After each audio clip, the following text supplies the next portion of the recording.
Espero que estén todos muy bien. Me alegra mucho poder estar el día de hoy con ustedes. Bueno, estos últimos miércoles, como hemos venido viendo, hemos estado caminando en la serie de mitad de semana. ¿Recuerdan cómo se llama? Ubícate.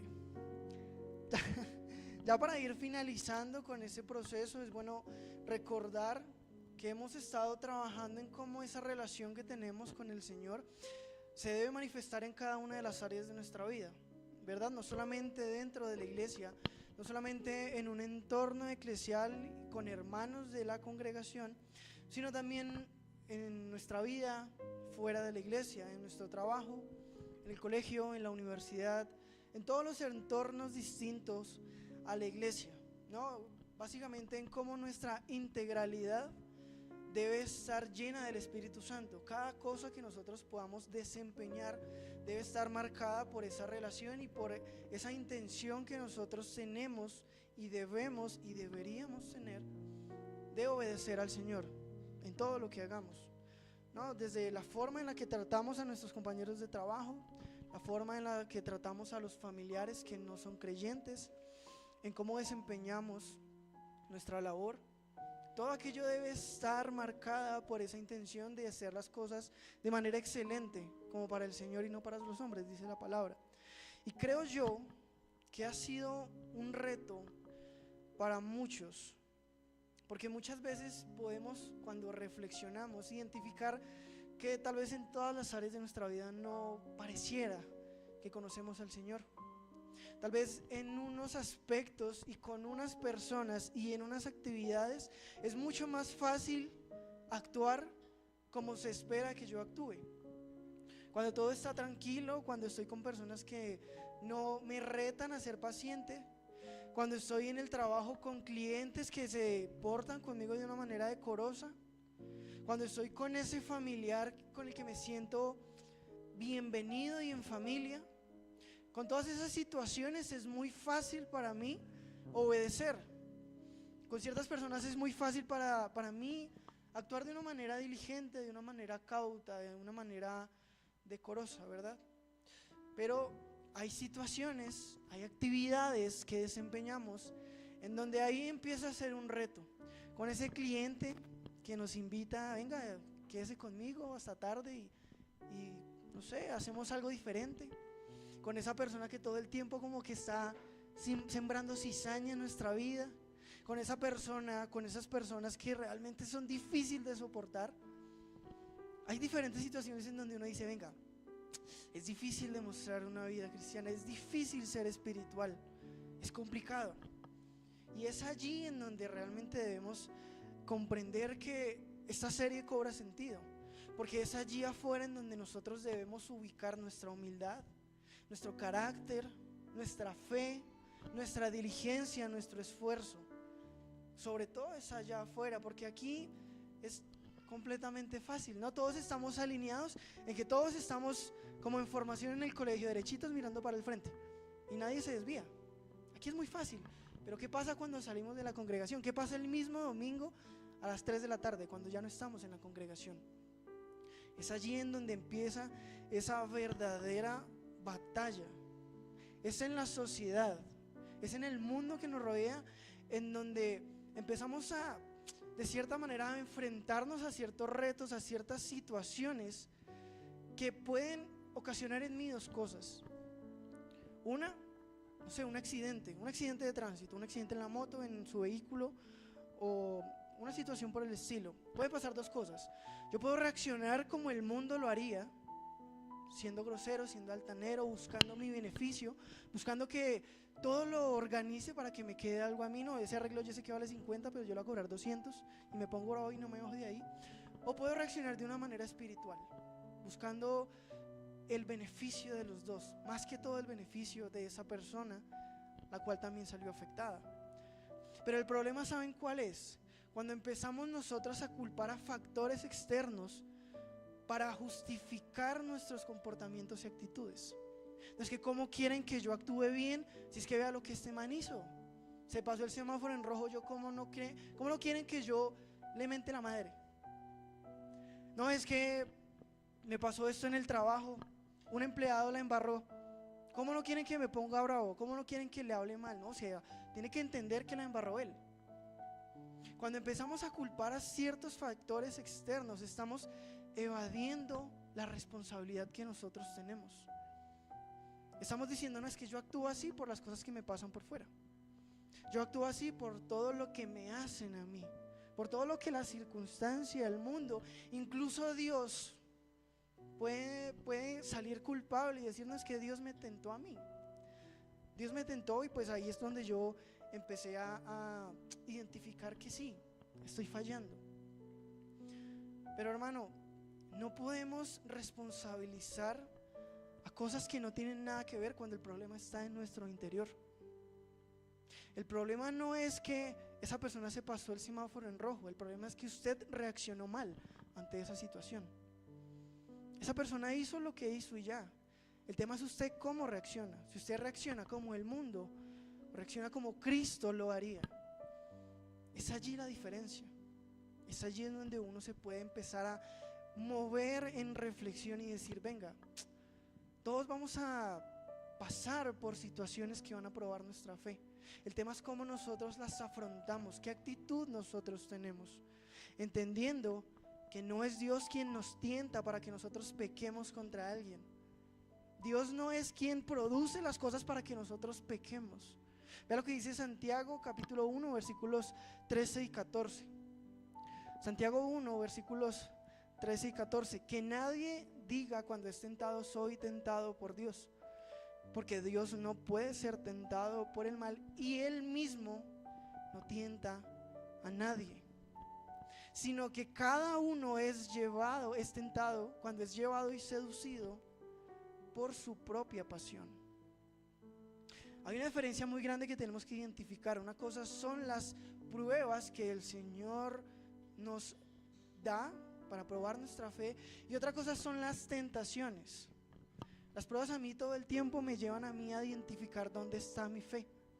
Las tentaciones me van a llevar a mí a pecar, y el Señor no nos va a dar esas tentaciones para que pequemos. El Señor es santo, Dios es bueno, Dios es bondadoso, Dios es apartado de todo lo que es malévolo. Así que nada de eso tiene que ver con sus reacciones, ni la persona que se pasó el semáforo, ni la persona que le faltó el respeto, ni Dios mismo. No, es usted y yo.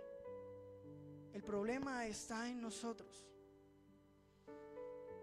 Vea, ese deseo que en algún momento tuvimos de pegarle a alguien cuando nos ofendió, no es provocado por esa persona. Esa persona puede decir lo que sea, Él no nos está mandando a pegarle.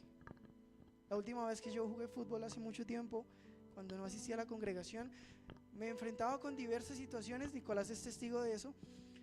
Cuando, incluso él mismo también, nos enfrentamos a diferentes situaciones en donde era evidente que uno decía, no, es que me provocaban. Y uno, ¿cómo no va a responder? Me pegaron una, me pegaron dos, me pegaron 3 veces. Yo, ¿cómo no voy a responder con lo mismo?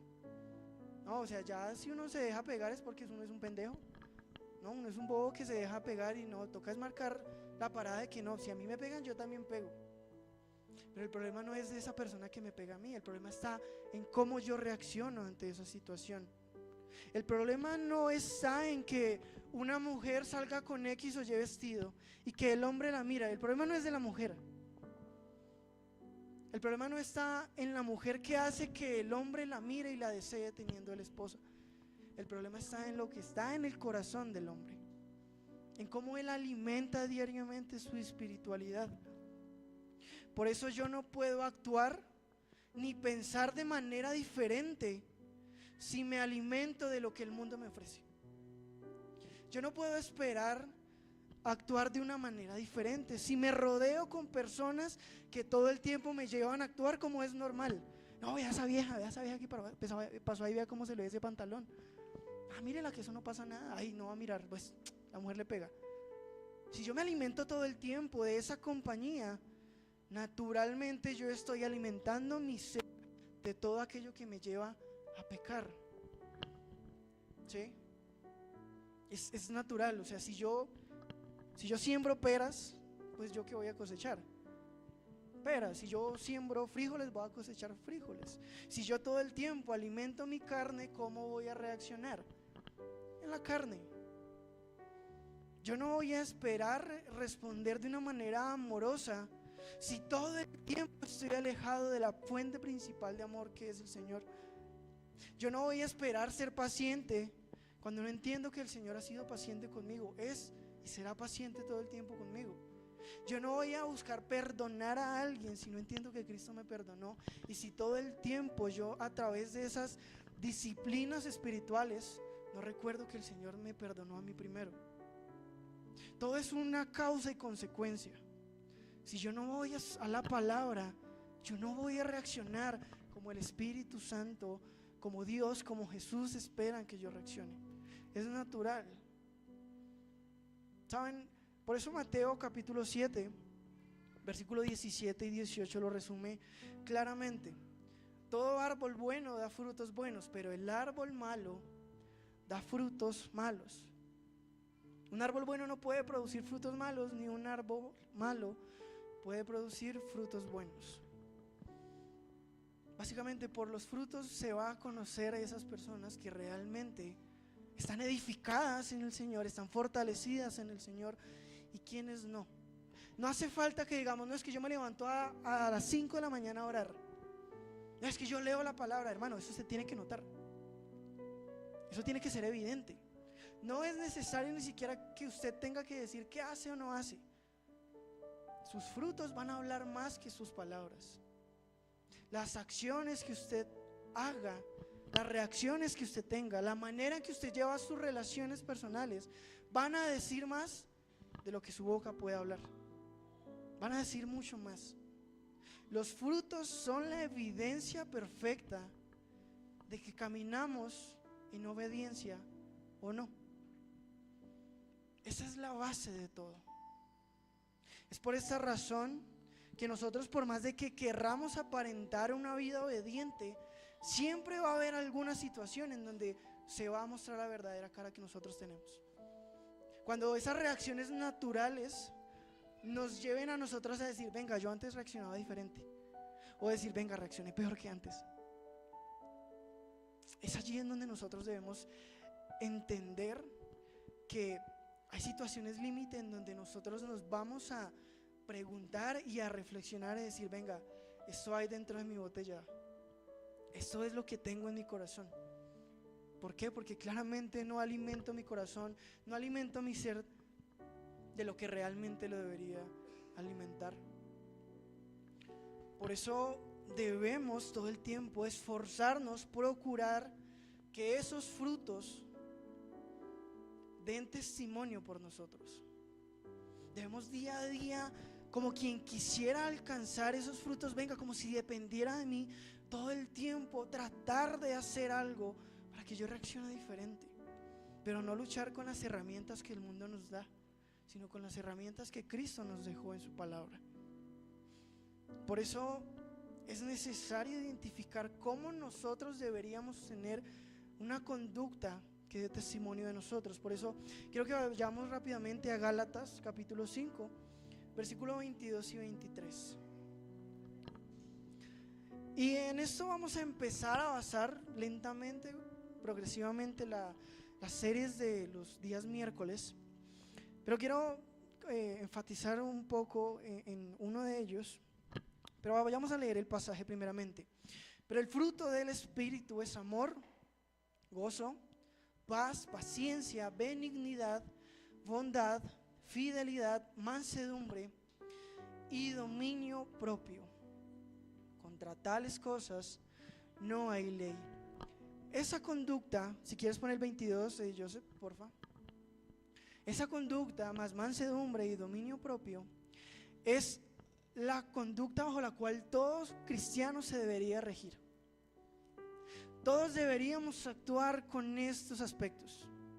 Ese es el fruto que nosotros deberíamos producir. En esto se deberían basar nuestras acciones, nuestros comportamientos, nuestras relaciones, nuestras decisiones, pensamientos, planes, etcétera, etcétera, etcétera. Vean, no podemos decir que entendemos el sacrificio de Cristo si no vivimos demostrando y compartiendo ese amor que Él nos dio. No podemos reconocernos a nosotros mismos como obedientes y como personas que todo el tiempo están buscando tener intimidad con el Señor si no hallamos gozo en esas situaciones en las cuales es difícil gozarnos.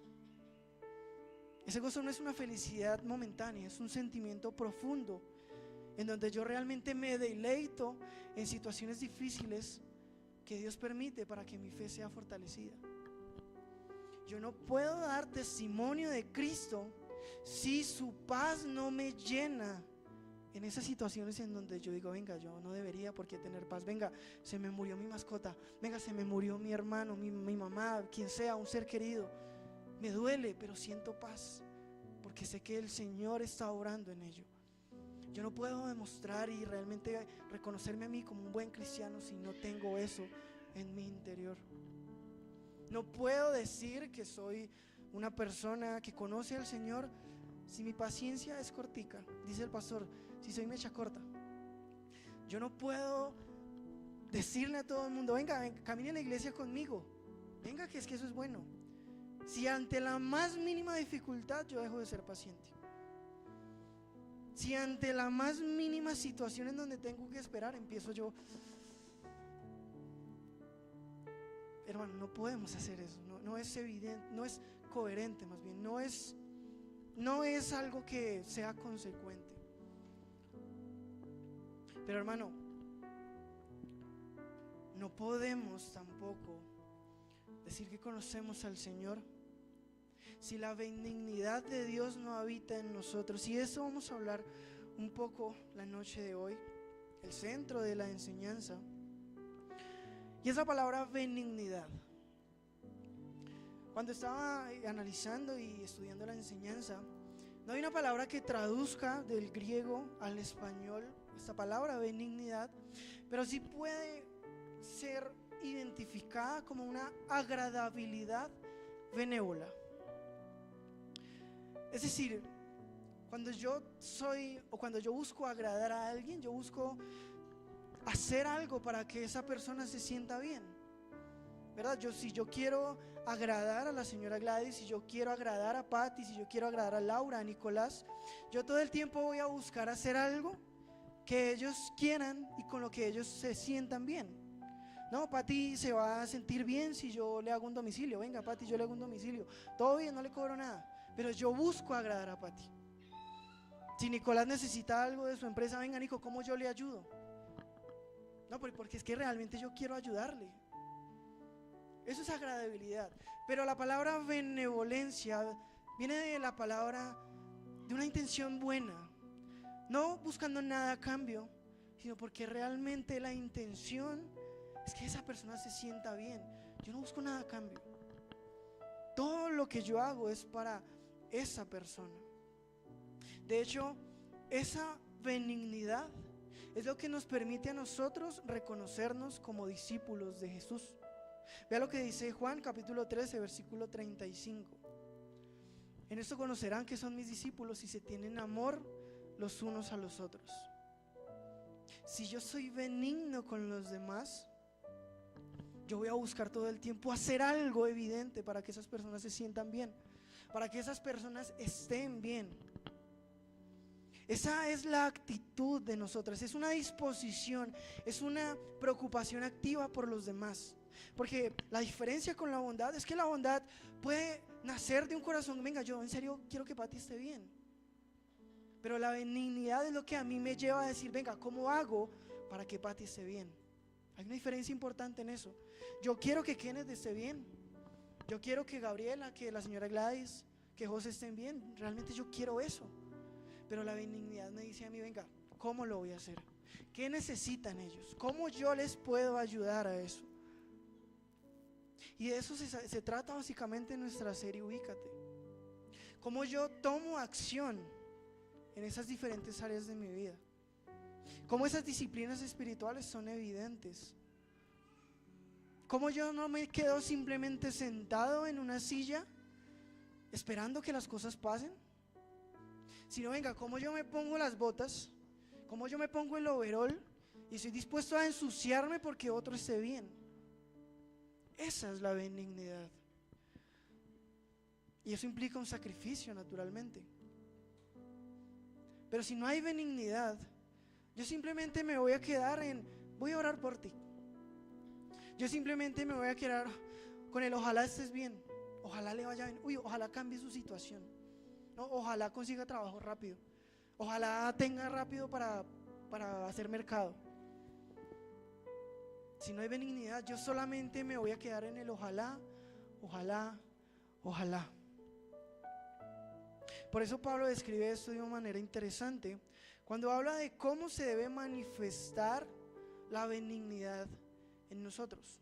Vea lo que dice Efesios capítulo 4 versículos del 31 al 32. Sea quitada de ustedes toda amargura, enojo, ira, gritos, insultos, así como toda malicia. Sean más bien amables unos con otros, misericordiosos, perdonándose unos a otros, así como también Dios los perdonó en Cristo. Podemos reemplazar rápidamente la palabra amables con benignos. Sean más bien benignos unos con otros. Pero para entender este pasaje es importante tener en cuenta el contexto de Efesios, algo muy rápido que vamos a estar desarrollando los domingos. Y es que la primera parte de Efesios, del 1 al 3, capítulo 1 al capítulo 3, es como Cristo, habla Pablo, nos rescató, nos heredó esa gracia, nos redimió, nos adoptó el Señor como hijos. Pero la segunda parte, del 4 al 6, es cómo nosotros respondemos a eso que Cristo hizo por nosotros. Y Pablo lo subraya aquí primeramente. Bueno, ¿cómo respondemos a esa gracia? Siendo benignos los unos con los otros. La primera forma en la que nosotros debemos corresponder al amor de Jesús es amando a nuestro hermano, es siendo benignos con esas personas a quienes nos rodean. Como ya les venía diciendo, con base en Efesios, con base en Gálatas, es una bondad activa. Vea, es esa característica de Dios, la benignidad, que llevó al mismo Dios a salvarnos, ¿saben?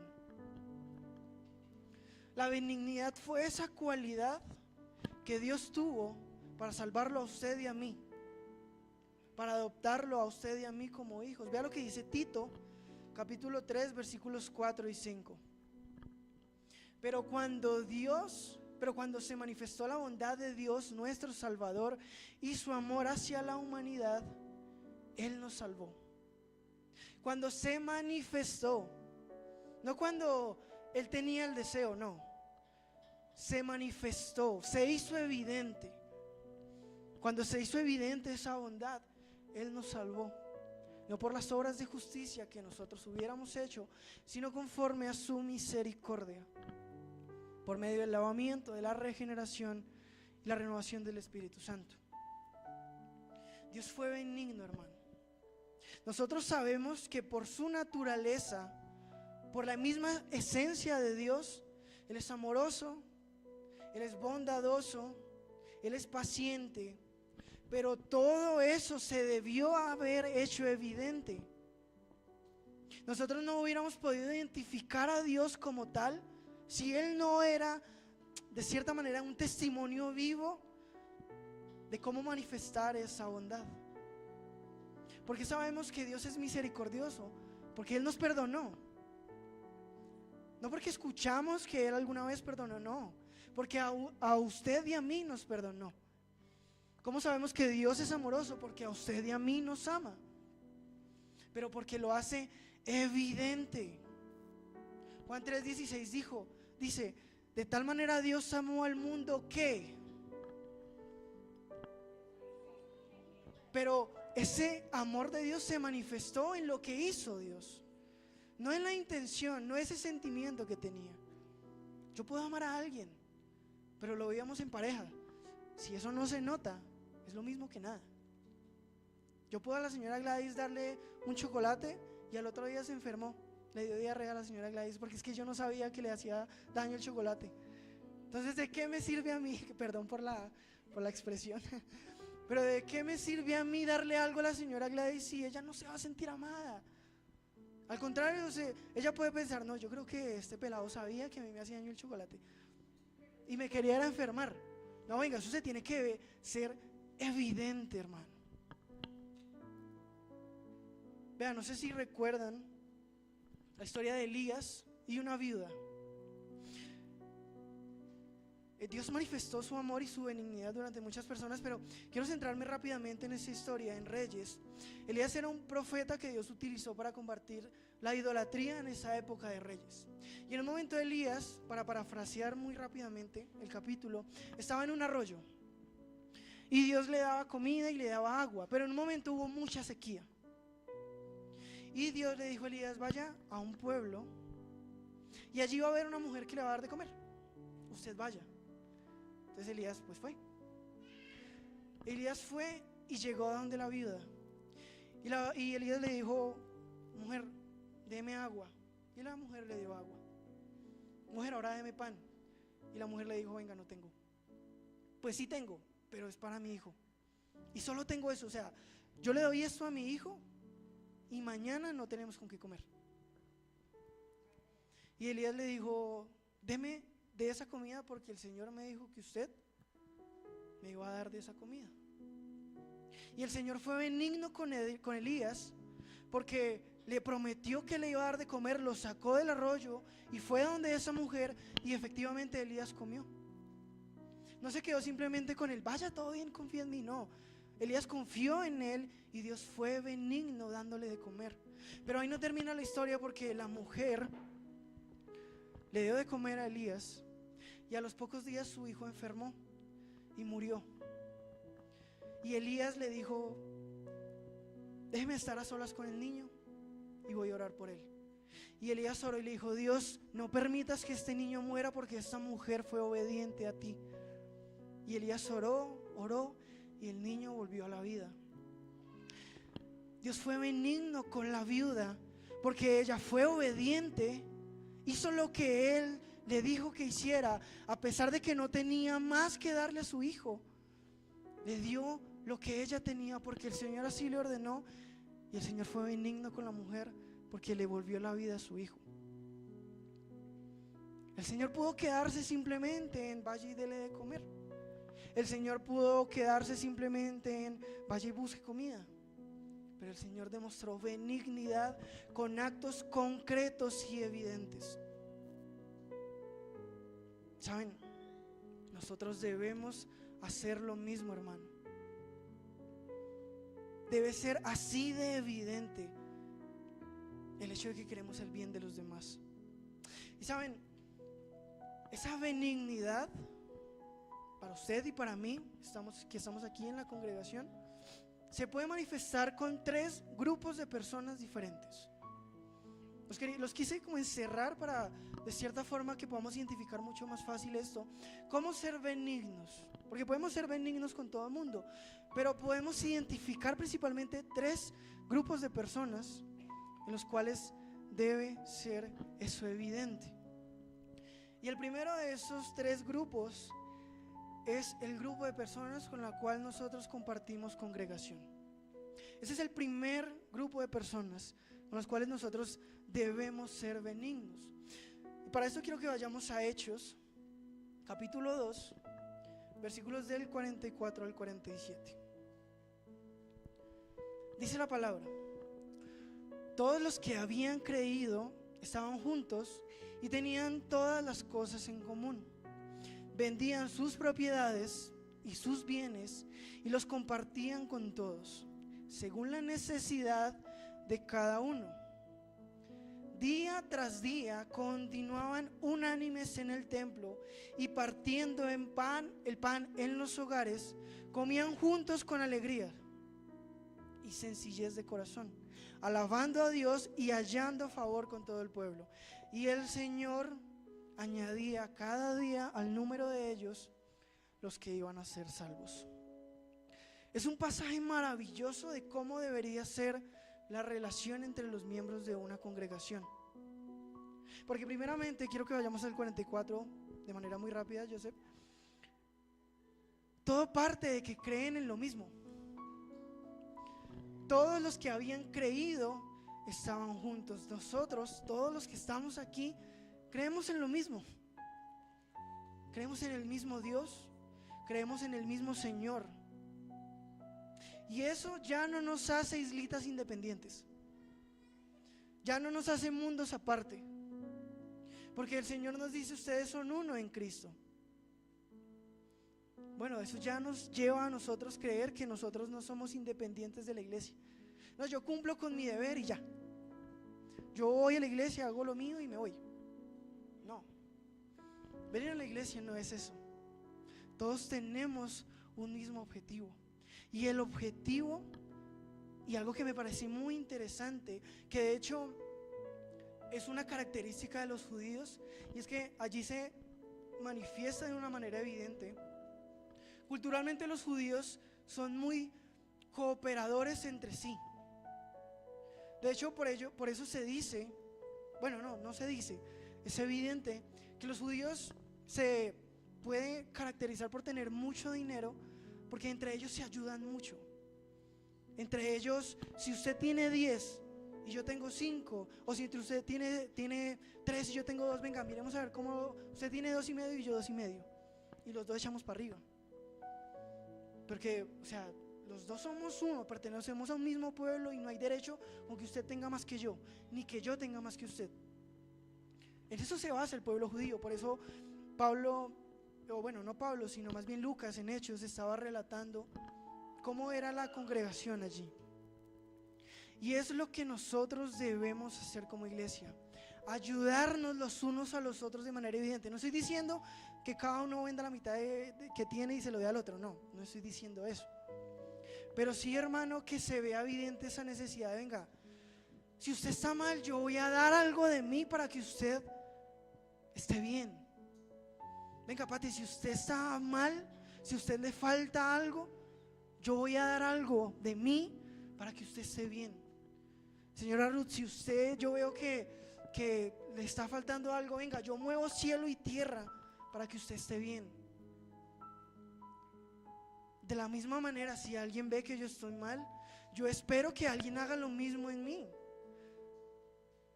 Porque es que ese es el amor de Cristo, esa es la benignidad. Que sea evidente que yo quiero que las personas estén bien. Pero vean, no vamos a saber qué dificultades tienen los demás si no empezamos con el: venga, hermano, buenas tardes, ¿cómo está? Si simplemente venimos a culto, a escuchar la palabra, a comer y a irnos. La vida cristiana tiene una palabra en común y es comunidad. Y la comunidad es acercarme a esa persona que acabó de llegar a culto y decirle: vengan, bienvenido, ¿cómo está? ¿De dónde viene? Vea, aquí somos esto, necesita algo, vea, yo le invito a cafetería. Venga, yo me llamo así, hacemos esto. Eso es iglesia, eso es interesarme porque esa persona esté bien. Porque de nada nos sirve esperar que la iglesia se llene si entre los que estamos aquí no hay relación. Si yo no tengo ni la menor idea con las dificultades que Tania puede vivir. Si yo no tengo ni la menor idea con las dificultades que Joseph vive. Eso de nada me sirve que venga y venga gente. Porque es que una iglesia no es para llenar asientos. Una iglesia es para poder amarnos genuinamente los unos con los otros. Porque es que muchas veces nos podemos quejar de: no, la iglesia está vacía. Y está bien que usted traiga gente, ¿no? Pues gloria a Dios. Pero es que no es traer gente, es sembrar y cosechar y hacer de cierta manera, hasta donde nosotros sea posible, una familia. Hermano, en una familia, como Dios quiere que sea, no existe un hermano que no se hable con la mamá. No cabe en la cabeza, bíblicamente hablando, de que un hermano no se hable con el otro. No cabe en la cabeza de que un esposo no se hable con la esposa.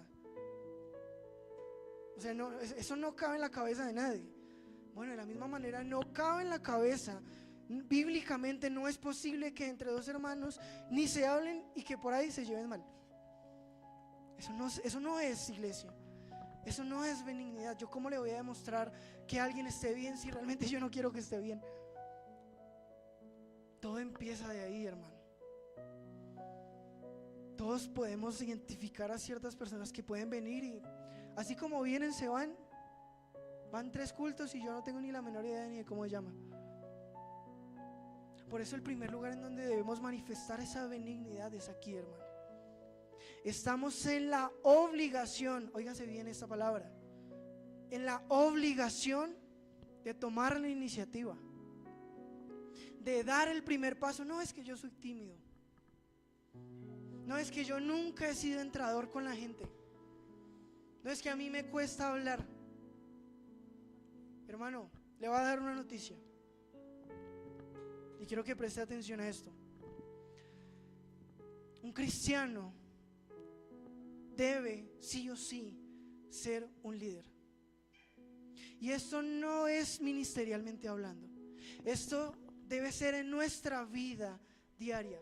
Yo debo ser un líder en el sentido en que debo tomar la iniciativa para preocuparme por los demás, para conocer a los demás.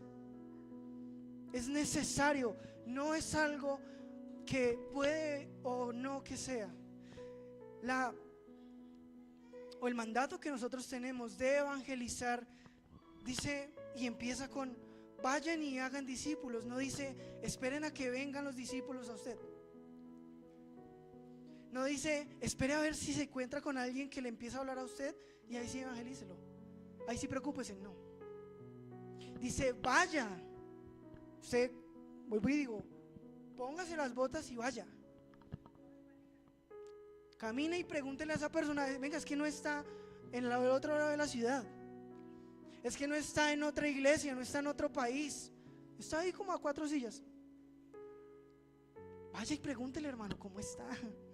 ¿Qué necesita? Allí es donde realmente esa persona puede decir, hay benignidad en ese hombre, hay benignidad en esa mujer, porque no solo quiere que yo esté bien, sino que está haciendo algo para que yo esté bien. Es esa demostración activa, hermano. Porque vea, yo les voy a hablar con mucha sinceridad, porque creo que todos hemos visto a alguien en cafetería que no come. Alguien en algún momento. Venga, ¿por qué razón esa persona no comió en cafetería ese día? Yo dudo mucho que sea porque en serio no tiene hambre. Venga, ¿cuántas nosotros vamos a donde esa persona y decimos, venga, ¿usted quiere? No, es que no, venga, no se preocupe, yo le gasto. No, ay, no, tampoco es que no. Venga, no, todo bien, yo le gasto. Porque dudo mucho en serio que sea un problema simplemente de apetito. Yo creo que de pronto esa persona ese día no tuvo. Y venga, en algún momento nosotros no vamos a tener, no estamos exentos de eso. Y de pronto alguien nos va a decir, venga, yo le gasto. Pero hay que identificar cómo nosotros podemos empezar a ser benignos con los demás. Pero hay algo también que me parece muy interesante, es que quiero que vayamos al versículo 43, el 43, el anterior.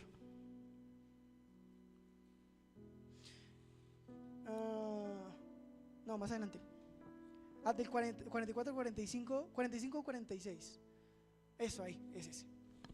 Entonces dice la palabra, día a día continuaban unánimes en el templo. Entonces ya buscamos eso. Ya buscamos esa unanimidad en el templo. En el templo, siendo nosotros, no estoy hablando de estos 4 paredes, estoy hablando de nosotros. El domingo, ya buscamos cómo ser unánimes. Ya buscamos crear relación aquí, ¿verdad? Excelente. Gloria a Dios por eso. Bueno, ahora nos dice algo. Y partiendo el pan, ¿en dónde? ¿En dónde? En los hogares. No está diciendo en la iglesia, en el lugar donde se reunían, no.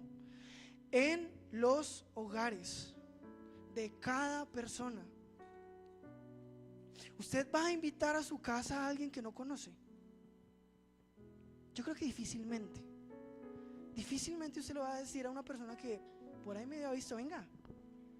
Yo creo que va a ser mucho más difícil que invitar a alguien con la que yo tengo o quiero tener una relación.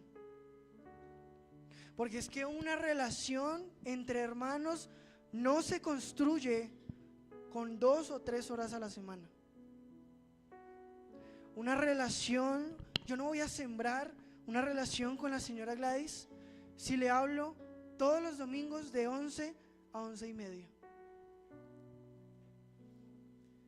Yo no voy a sembrar una relación con Joseph si le hablo solo los domingos de 11 a 11:30.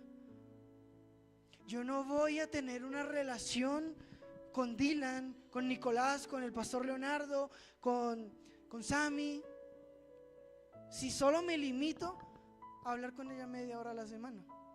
O pues puede que por ahí tenga relación, pero por ahí 1 año, 2 años pasarán hasta que tengamos una relación. Una relación se construye día tras día, dice la palabra. Y yo le quiero preguntar algo. ¿Cuándo fue la última vez que usted asistió a la casa de algún hermano de la iglesia? ¿Cuándo fue la última vez que usted invitó a alguien a su casa? ¿Cuándo fue la última vez en donde usted hizo lo posible? Pero yo no estoy hablando con, no, venga Gaby, la invito a mi casa para crear relación. No, o sea, creo que no hace falta. No, venga. ¿Con qué persona realmente que yo no hablo casi, que llevamos mucho tiempo, con que esa persona realmente ha ido a mi casa? Yo he ido a la casa de esa persona. Tampoco le voy a decir, venga, no me ha invitado a su casa. No es la idea. Es tomar la iniciativa. Venga, camine para mi casa. O venga, listo, no vayamos a la casa, camine a la cafetería. Y en la cafetería yo le digo, venga, ¿cómo está? No, venga, sí, hermano, no tengo trabajo. Estoy en una situación económica la berraca. Vea, yo sé que no es mucho, tome al menos 10,000 pesos, 5,000, 2,000, tome al menos lo de la comida de hoy. Venga, eso me lleva a mí a ser benigno, porque primero tomé la iniciativa de hablarle, segundo lo invité a crear una relación y tercero hice algo para que esa persona estuviera bien. Si no, hermano, no va a haber benignidad evidente, porque muchas veces creemos algo. Creemos que eso que dice ahí es obligación de pastores. Eso es obligación exclusiva de ancianos y pastores. Pero yo no estoy viendo que dice acá ni Pedro, o fueron Pedro, Juan y Santiago los que invitaban a la casa a los asistentes de esas reuniones. No, unos a otros se invitaban y compartían el pan. Allí, hermano, es donde se empieza a crear relación y donde podemos empezar a ser benignos los unos con los otros. Así se construye iglesia, hermano. Pero ahora bien, no hay que desconocer un segundo grupo de personas. El primer grupo, ¿cuál era? ¿No están poniendo cuidado? Gracias, señora Gladys, que sí pone cuidado. Dentro de la iglesia es el primer grupo. El segundo grupo de personas son los que están fuera de la congregación. Eso incluye familiares, amigos, compañeros de trabajo, compañeros de estudio. A esas personas también debemos mostrarle benignidad, pero de una manera muy, muy cuidadosa. Ve lo que dice Colosenses capítulo 4, versículo del 5 al 6. Anden sabiamente para con los de afuera, aprovechando bien el tiempo. Que su conversación sea siempre con gracia, sazonada como con sal, para que sepan cómo deben responder a cada persona. Y Pablo dice algo muy interesante y habla de sabiduría. Debemos andar sabiamente, porque el hecho de que andemos con las personas que están fuera de la congregación no implica adoptar comportamientos que ellos hacen. No implica unirnos de una manera estrecha con esas personas, porque el mismo Pablo lo dice en Corintios: vengan, no se unan con esas personas, porque es probable que ustedes puedan empezar a fallar y andar en desobediencia. Entonces sí es necesario ser benignos con esas personas, Pero una cosa es yo querer que esa persona esté bien, y otra cosa es que esa persona me arrastre a mí para que esa persona esté bien con mi compañía. En otras palabras, camine y lo invito a tomar, que con su compañía yo estoy bien, hermano. Yo no necesito nada de usted, necesito que me acompañe en mi dolor. No vayamos a ningún lado, camine a la casa. Camine a la casa y nos tomamos algo. Ahí es cuando tenemos que tener cuidado. No, venga, camine a la esquina y me acompaña a comprar una cosa. Pilas, ¿qué cosas va a comprar? Es necesario demostrar esa benignidad a los demás, pero primero muy sabiamente, porque si no, vamos a dañar más a esa persona. Porque en lugar de yo querer que esa persona conozca al Señor, yo voy a hacer todo lo posible para que se aleje cada vez más. Para el contrario, alejarlo cada vez más a Él, y con Él me alejo yo. Entonces, con ese grupo de personas es muy cuidadosa la manera en la cual nosotros debemos ser benignos. Ahora bien, hay que ayudarlos, pero siempre con Cristo por delante. Porque no sé si usted conoce, pero hay muchas organizaciones, muchas personas que se dedican a ayudar a los demás, pero no conocen a Cristo. Hay mucha gente que puede ser generoso con los demás. Hay muchas personas que pueden dedicar su vida a ayudar, pero no tienen a Cristo. Ahí es cuando debemos diferenciarnos. Porque muchos sí pueden ayudar genuinamente, pero otros pueden ayudar simplemente para bajar impuestos, para que los vean.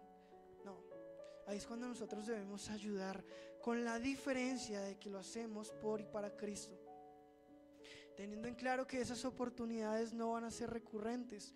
El versículo anterior decía, aprovechando cada oportunidad. Cada oportunidad que nosotros tengamos de ayudar a alguien, hermano, hagámoslo. No sé si recuerdan la ocasión en donde el centurión le dijo a Jesús que necesitaba ayuda porque su hijo iba a morir. Yo pregunto algo, ¿el centurión era judío? No, era romano, era un soldado romano básicamente.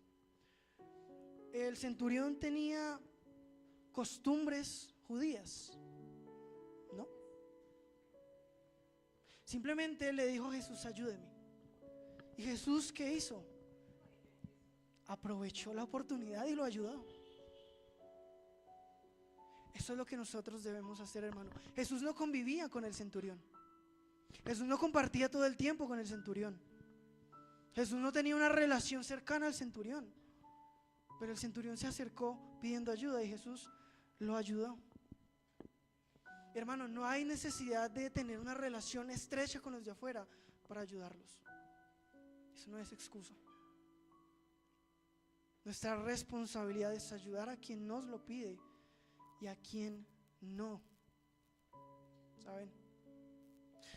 Buscando claramente diferenciarnos de que venga, no lo vamos a hacer para buscar agradecimiento. Porque incluso podemos ayudar a otros esperando que nos den las gracias. Ahí ya estamos actuando interesadamente. Yo recuerdo Lucas 17, cuando habían 10 leprosos. Había un grupo de 10 leprosos. ¿Y qué pasó? Jesús estaba caminando y los leprosos le gritaron, venga, ayúdennos por favor.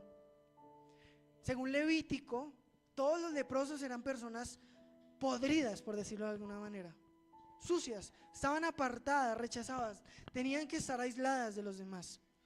Y le gritaron a Jesús, venga, ayúdenos. Jesús, ¿qué hizo? Los sanó. ¿Saben qué pasó? 9 de esos 10 leprosos se fueron sin dar las gracias. ¿Ustedes creen que Jesús no sabía que esos leprosos no le iban a dar las gracias? Jesús sabía totalmente que esos 9 leprosos se iban a ir sin que le dieran las gracias. Pero Jesús los ayudó. Entonces, hermano, no esperen ayudar a alguien de afuera y ni siquiera esperen que le den las gracias. No esperen absoluto reconocimiento, ni siquiera diciendo, no, es que es por educación, hermano, eso a usted no le interesa. Usted no tiene que ayudar a los educados. Usted no tiene que ayudar a los que son agradecidos. usted tiene que ayudar a todo el mundo, hermano. Hagan, respondan, agradezcan como ellos agradezcan. Así se manifiesta la benignidad.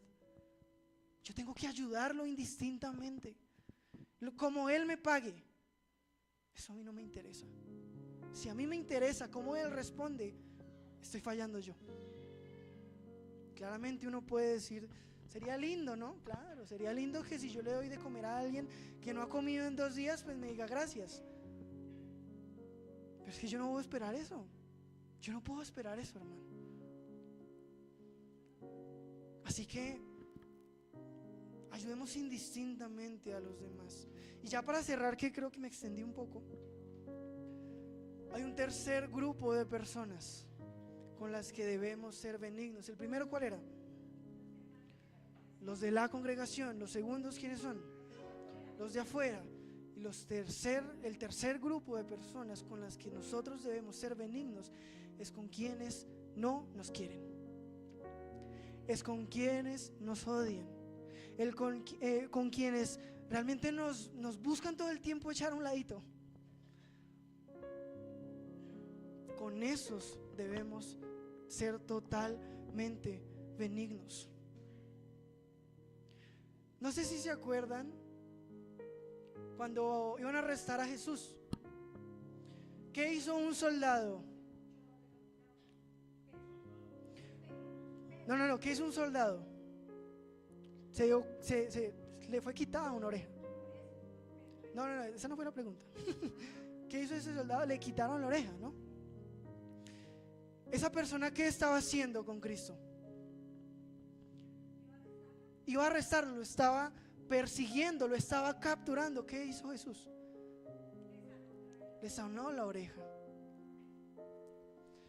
Jesús ayudó a quien literalmente lo estaba, no puede ser más literal, lo estaba persiguiendo, lo iba a capturar para matarlo. ¿Y Jesús qué hizo? Venga, yo le sano la oreja. Hermano, esa es la actitud de benignidad que debemos tener. No es que esta persona me hizo a mí, no importa. No es que hace 5 años, es que hace 1 semana, es que hace 2 días. Hermano, eso no es Cristo. Eso no es el Evangelio. El Evangelio es ayudar sobre todo a esos.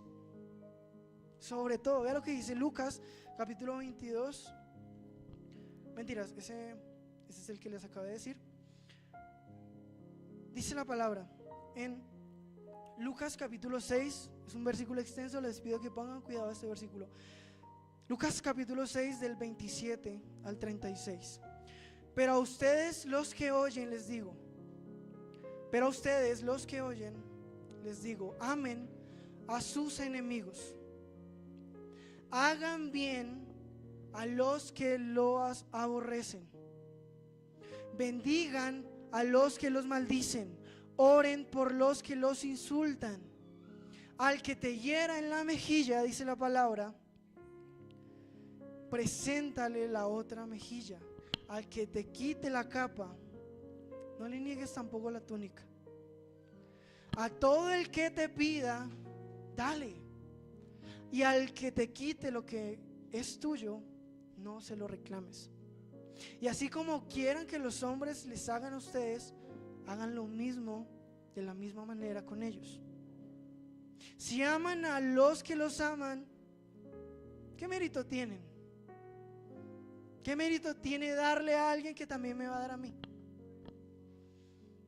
Porque también los pecadores aman a los que los aman. Si hacen bien a los que les hacen bien, ¿qué mérito tienen? Porque los pecadores también hacen lo mismo. Si prestan,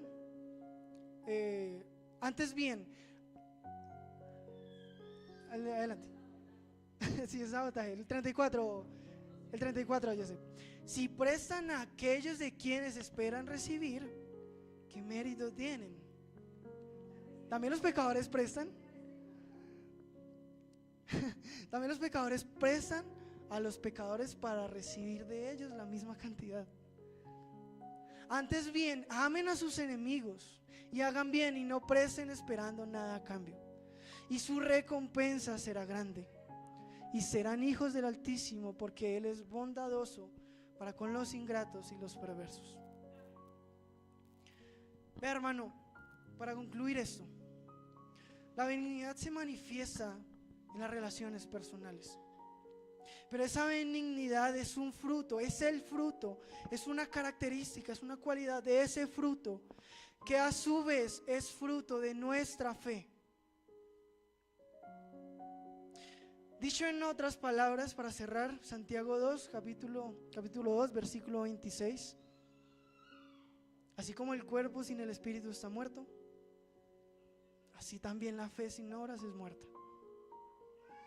No podamos y no digamos que tenemos fe, que actuamos bajo el fruto del Espíritu, si nuestra fe no se hace evidente con nuestras obras.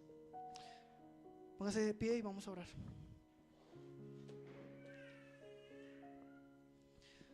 Señor, gracias, Padre, por esta noche. Señor, gracias por tu evangelio, gracias por tu palabra, Señor, porque nos has hablado una vez más, Señor. Gracias por esta enseñanza tan práctica para nuestra vida, Señor.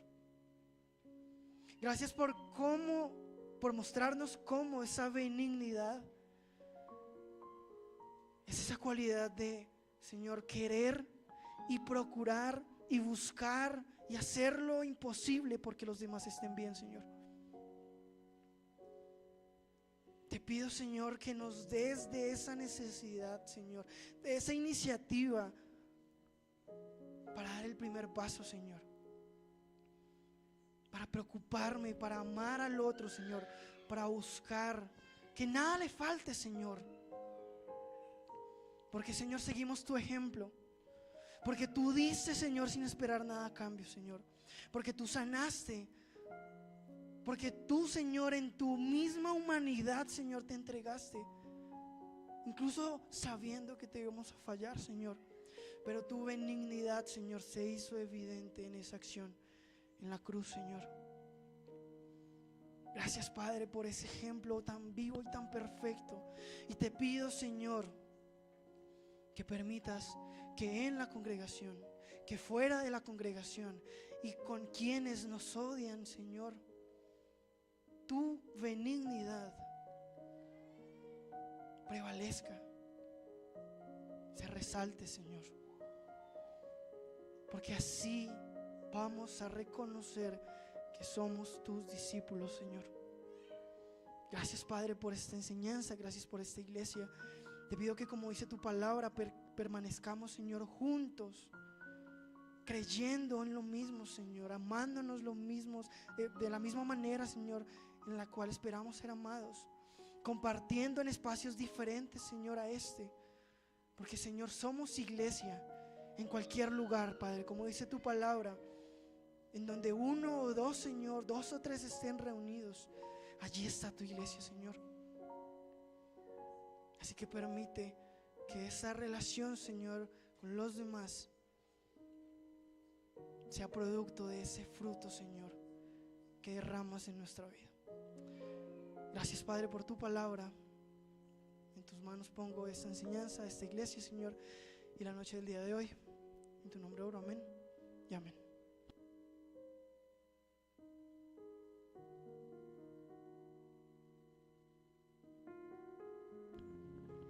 Bueno, muchas gracias a Juan por la prédica del día de hoy, la noche de hoy.